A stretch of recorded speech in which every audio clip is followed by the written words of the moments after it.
diskirejaga davolandim. Diskireja deyishdi. Keyin undan keyin osteoxondroz deyishdi. Unga davolandim. Baribir foydasi bo'lmadi.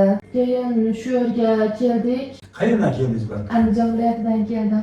O'zim Andijonda davolandim. Boshida hamma har xil tashxis qo'ydi. Hamma har xil lecheniya qildi, davoladi. Birodan keyin qaytadan oladi. Ya'ni lecheniya olaman. Oyog'im, belim og'rirdi, qo'llarim qiladi. Chapmi, o'ngmi? Ko'proq o'ng oyog'im og'riydi. Bu dard endi sizni 3 yil qiynadi. 3 yil qiynadi. Yurishda qiynalasiz. Yurishda qiynalardim, yurolmasdim. Kimdir meni yetalab yurishga to'g'ri kelardi. Qanaqa lecheniya olsam ham hammasi vaqtinchalik ketdi. Hozir ancha yaxshiman. Kelganimda o'tirardim, turolmasdim. Turolmasdim. Bemalol yuryapsiz. Hozir bemalol shu bugun og'rimayaptimi yurganingizni? Yo'q. 9 kun bo'ldi, ancha yaxshiman. Juda yaxshi qarashdi, juda ham e'tiborli ekan. Hammasiga rahmat.